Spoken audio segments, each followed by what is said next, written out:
আজকে ভারতের একজন স্বনামধন্য চিকিৎসক বা একটা হাসপাতালের কর্তৃপক্ষ যেই ঘোষণা দিয়েছে, সেই ঘোষণার পর ভারতের সাথে যুদ্ধটা মোটামুটি নিশ্চিত মাইরি করতেই হবে। কারণ খেলা তো শুরু হয়ে গেছে, তাই না? এখন বিষয়টা হচ্ছে যে এই জিনিসটার সমাধান কোথায় হবে। এতদিন যাবৎ ভারত ইস্যুতে বাংলাদেশের সাধারণ জনগণ খুব বেশি কনসার্ন করলেও কলকাতা বা পশ্চিমবঙ্গ অথবা ভারতের জনগণ ততটা কনসার্ন করেনি। কিন্তু রাইট নাও জনগণ টু জনগণ কনসার্ন শুরু হয়েছে। তবে আমিও এই জিনিসটা কখনোই পছন্দ করি না যে যত কথাই বলেন, খারাপ ভাবেন, দালাল ভাবেন, যাই ভাবেন, অন্য কোনো দেশের পতাকা আমরা যখন নিজেরা এটাকে অবমাননা করব, অবনমনিত করব, স্বাভাবিকভাবে তার দেশে আমাদের সাথে এগুলোই করবে। আমাদের হাতে থাকলে আমরাও করতাম। তো এইটা আমাদেরও ঠিক হয় নাই। কোনটা ঠিক হয় নাই? যে আমাদের বাংলাদেশে বেশ কয়েকটা শিক্ষা প্রতিষ্ঠানের প্রবেশ পথে ভারতের পতাকা এঁকে দিয়েছিল কতিপয় শিক্ষার্থীরা। আর এই পতাকার উপর দিয়ে হাইটা যখন পোলাপাইন কলেজে প্রবেশ করছে, বিষয়টা ভারতীয় মিডিয়াতে চলে আসছে। ইভেন এটা নিয়ে ভারত সরকার থেকে শুরু করে ভারতের জনগণ খুব স্ট্রিক্টলি বিষয়টাকে কিন্তু ডিল করছে। ইভেন এই ঘটনাটার জের ধরে যে তোমরা আমাদের যেই পতাকা অবমাননা করছো, সেই পতাকাকে কিভাবে সম্মান দেওয়াইতে হয় আমরা ভারত জানি।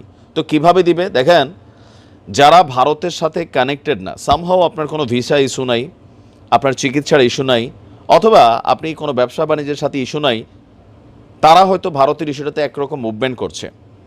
কিন্তু ভারতের সাথে যাদের এই ইস্যুগুলো আছে তারা কিন্তু চরম বিপদে পড়ছে। আপনি এখানে একটা কনসার্ন করতে হবে, বড় গোষ্ঠী। আমরা ফেসবুকে কথা বলছি, রাজপথে নেমে যাচ্ছি, কিন্তু কোথাও না কোথাও যারা এইখানে কানেক্টেড তারা কিন্তু খুবই বড় বিপদে আছে। কারণ ইউরোপের অধিকাংশ দেশগুলোরই অ্যাম্বাসি কিন্তু ভারতে। এখন ঝামেলাটা কোন জায়গায় পাকাইছে দেখেন, ভারতের পতাকাকে প্রণাম কইরা আপনাকে ভারতে গিয়ে চিকিৎসা নিতে হবে। প্রথমে আওয়াজ তুলছিল পশ্চিমবঙ্গের একটা, এখন তুলছে ত্রিপুরার হাসপাতাল, এরপরে তুলছে আরেক হাসপাতাল। তো এরকম যদি চলতে থাকে, এইটাও একটা ট্রেন্ড হচ্ছে কোথায়, ভারতের যারা হাসপাতালের চিকিৎসকরা আছেন তারাও কিন্তু তাদের দেশের জনগণের কাছে তাদের হাসপাতালকে পপুলার করার জন্য তারা কিন্তু এই সিদ্ধান্তগুলো নিচ্ছে। বিষয়টা কিন্তু এই জায়গাতেই। আমাদের দেশে এখন যদি ভারতকে বয়কট করার জন্য একটা ডাক আসে, যে কোনো প্রতিষ্ঠান রাতারাতি এই প্রতিষ্ঠানটার মানুষ গাছে তুলবে, বাঙালি আমরা এগুলো করি, তো ভারতে কিন্তু সেম। এখন আমরা দেখছি যে আপনার বাংলাদেশের পতাকাকে অবমাননা এবং হিন্দুদের উপর ইস্যুকে নিয়ে বাংলাদেশি রোগীদের চিকিৎসা না দেওয়ার ঘোষণা দিয়েছিল প্রথমে কলকাতার একটি হাসপাতাল। এরপর আরও কয়েকটি ভারতীয় হাসপাতাল বলছে তারা বাংলাদেশিদের চিকিৎসা দেবে না। তবে পশ্চিমবঙ্গের এক চিকিৎসক তিনি আবার খুব নিনজা টেকনিক এখানে অবলম্বন করেছেন। তিনি বলছেন, আমি বাংলাদেশিদের চিকিৎসা দেব, কিন্তু এর জন্য তার চেম্বারে যাওয়ার সময় বা ওই হাসপাতালে যাওয়ার সময় আপনাকে ভারতীয় পতাকাকে প্রণাম করতে হবে। বিষয়টা বুঝতে পারছি। আর আপনি কোন ভাই ভারতের চিকিৎসার জন্য যাব না, কিন্তু আমাদের কাছে বিকল্প আপাতত মধ্যবিত্ত গরিবদের জন্য ভারত ছাড়া কিন্তু নাই। আমাদের দেশের এমপি মন্ত্রীরা তো বিদেশ গিয়ে চিকিৎসা নেয়, এটা তো বাস্তব, তাই না? বড় লোকরা বিদেশ চলে যায়, থাইল্যান্ড, সিঙ্গাপুর, ইউরোপ, আমেরিকার বিভিন্ন দেশে তারা চিকিৎসা নেয়। তো মধ্যবিত্তরা কই যাবে? কম খরচে চিকিৎসার জন্য আমাদেরকে ভারতই যেতে হয়। তো যেই খেলাটা সার্বিকভাবে শুরু হয়েছে এটা কিন্তু ভালো দিকে যাচ্ছে না আমার কাছে মনে হচ্ছে। কারণ এটার জন্য একটা বড় সংখ্যক মানুষ ভুক্তভোগী হবে, পাশাপাশি দ্রব্যমূল্যের দাম আকাশ ছোঁয়া হবে। আমি বারবারই কিন্তু এই কথাগুলো বলি, কে কীভাবে নেন জানি না, বাট আমার কাছে মনে হচ্ছে যে একটা এক্সট্রিম লেভেলে চলে যাচ্ছে হঠাৎ করেই। ইস্যুটা কিছুই না এখানে, এখন যে ইস্যুটা হচ্ছে সরকার টু সরকার কোনো চুক্তিতে কি আমাদের সাথে এখন ঝামেলা হয়েছে? আগে আওয়ামী লীগ সরকার ভারতের দালালি করছে, ফাইন। এখন যে সরকার আছে তারা তাদের ন্যায্য হিস্সা চুক্তি বুঝতে যাবে, সেইখানে যদি ভারত ব্যাকে আমাদেরকে অসম্মান করে দেন এটা আলাদা। কিন্তু চিন্ময় কৃষ্ণা ইস্যু বা অন্যান্য ইস্যু, ওই যে কি বলে যে রাজনৈতিক ইস্যু, এগুলোকে কেন্দ্র করে এখন যে খেলাটা শুরু হয়েছে এটা খারাপের দিকে যাবে। কারণ তথ্য বলছে বাংলাদেশের বিদেশগামী 100 জন যারা চিকিৎসা নিতে যায় বিদেশে, এর মধ্যে 70% মানুষ ভারতে চিকিৎসা নেয়। তো কেন নেয়? চিকিৎসাও ভালো, অবশ্যই তাদের পয়সাও কম, এটা হচ্ছে প্র্যাকটিক্যাল। আর যারা আমরা বিভিন্ন দেশে বৈঠা ভারতের অনেক ইস্যুতে বিরোধিতা করি, যাব না, তা আমরা তো ভাই উন্নত বিশ্বে আছি, আপনি তো নাই। আপনি তো এখন বাংলাদেশে আছেন, আর আপনার টাকা পয়সা ওরকম নাই, আপনি যাইতে হবে ভারতেই।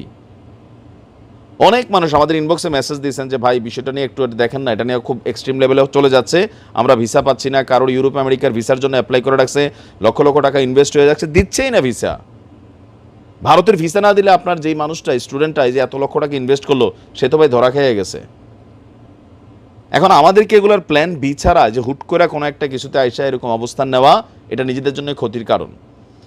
এখন যে চিকিৎসকে বক্তব্য দিয়েছেন তিনি ইন্ডিয়ান এক্সপ্রেসকে বলছেন, বাংলাদেশের জনগণ আমাদের পতাকাকে অবমাননা করেছে, যা আমাদেরকে কষ্ট দিয়েছে। আমি রুগীদের ফিরিয়ে দিতে চাই না, কিন্তু যারা আমাদের দেশে আসবে তাদের আমাদের পতাকাকে সম্মান জানাতে হবে। নর্থ বেঙ্গল মেডিকেল কলেজ হাসপাতালের স্পেশাল মেডিকেল অফিসার হিসেবে কর্মরত একজন চিকিৎসক বলছেন, আমি যে সরকারি হাসপাতালে কাজ করি সেখানে কোনো রুগীকেই আমি ফেরাতে পারবো না, কিন্তু শিলিগুড়িতে আমার ব্যক্তিগত চেম্বারে আমি জাতীয় পতাকা ঝুলিয়েছি, সেখানে একটি ভিডিও বার্তা যুক্ত করেছি। যারা আমার মাতৃভূমির পতাকাকে সম্মান জানাবে না তারা আমার কাছ থেকে চিকিৎসাও পাবে না। এখন এই বিষয়গুলো হচ্ছে কি, যে কোনো দেশের মানুষের কাছে বিষয়গুলো অপমানজনক। ভারতে যখন আমাদের জাতীয় পতাকাকে অবমাননা করা হয়েছে আমরা এটার প্রতিবাদ জানিয়েছি, তো ভারতের জাতীয় পতাকা অবমাননা করলে ভারতের মানুষ প্রতিবাদ জানাবে, এটা খুব সিম্পল। আমাদের কাছে পরিকল্পনা কিচ্ছু নাই, প্ল্যান কিচ্ছু নাই, খালি ওই যে একটা ইস্যু তৈরি করা, দেশ থেকে বিদেশ থেকে বৈশা বিভিন্ন ধরনের বিভিন্ন গোষ্ঠী এই লাফাইয়ে পড়ে, দৌড় দিয়ে ঝাঁপাইয়ে পড়ে। প্ল্যান কি ভাই তোমাদের কাছে বিকল্প? আপনি সরকারে দেখছেন, আপনি যে এত লাফাইতেছেন আপনার কথা ভারতের সাথে কিচ্ছু হবে? সরকার তো আপনি দেখছেন সরকারের সিস্টেমে হাঁটে, ভারতের সাথে সম্পর্ক উন্নয়ন করতে চায়। এই ডিসেম্বরে বৈঠক আছে। আমাদের কিছু কিছু অতিরঞ্জিত অ্যাক্টিভিটিসের জন্য বাংলাদেশের একটা বড় সংখ্যক জনগণ বিপদে পড়ে আছে। আমাদের ইনবক্সে প্রচুর মেসেজ যে ট্রিটমেন্টের একটা পর্যায়ে এসে আটকে গেছে, যাইতে পারতেছে না, ভিসা দিচ্ছে না ভারতের জায়গা সঠিক। আমরা যখন তাদের দেশকে অপমান করব তারা রিয়েকশন দেবে, আমরা যেমন আমাদের দেশকে অপমান করলে রিয়েকশন দেই। এখন আমরা তো ভারতের মোসরা দেওয়ার মতন আমাদের হাতে কিচ্ছু নাই, ভারতের হাতে অনেক কিছু আছে। আগে আমাদেরকে সেটার সেট আপটা রেডি করতে হবে। আমি একজনের সাথে যুদ্ধ লাগতে যাব, তো আমার প্রিপারেশনটা কি? একজনের একটা গুলি করে চলে আসলাম বা একটা মাইট দিয়ে চলে আসলাম, তো পরে সে যে দলবল পাকায় আসবে, আমার প্ল্যান বিটা কি? কিছুই নাই, খালি চাপাবাজি ছাড়া। আর যারা এগুলো নিয়ে আমরা বেশিরভাগ কথা বলছি, আমরা কিন্তু ভাই দেশে নাই, বিদেশে থাকি, আমরা ফার্স্ট ক্লাস কান্ট্রিতে আছি, ভালো মন্দ খাচ্ছি, আমাদের চিকিৎসার সময় নাই, বউ বাচ্চা সব এখানে। বাঙালি জাতি আমরা অনেক কিছু আসলে অনেক কিছু বুঝি না। দেখেন ভারতের সাথে আমি বরাবর আমার অবস্থান, আমার থেকে ভারত সমালোচক আমাদের অডিয়েন্সের মধ্যে কমই আছেন। যেটা যৌক্তিক সেটা নিয়ে কথা বলি, সীমান্ত নিয়ে কথা বলি, ন্যায্য হিস্সা নিয়ে কথা বলি, বাংলাদেশ নিয়ে ভারতের মন্ত্রী, বিজেপির গান্ডু এমপি টেমপি যা আছে আমি সবগুলো কিন্তু ধুই, তাই না? ধুই, কিন্তু যখন বিষয়টা আমজনতাতে চলে গেছে এটা কিন্তু খারাপ।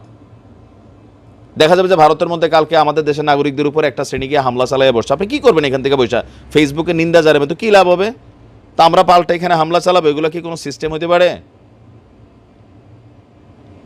সরকারের উচিত এই বিষয়টিকে একটু সিস্টেম করে ব্যালেন্স করা, কারণ অতিরঞ্জিত হয়ে যাচ্ছে সব কিছুতেই হুট করে। কোনো রকম পরিকল্পনা প্ল্যান ছাড়াই ঠাস করে একজনের সাথে পাঙ্গা নিচ্ছি, ধাপ্পা দিচ্ছি, এটা করছি সেটা করছি। আমার দেশের পতাকাকেও কেউ অপমান করুক সেটা আমি মানব না, আবার আমার দেশেও অন্য দেশের একটা পতাকা অপমান হোক সেটা আমরা চাইবো না।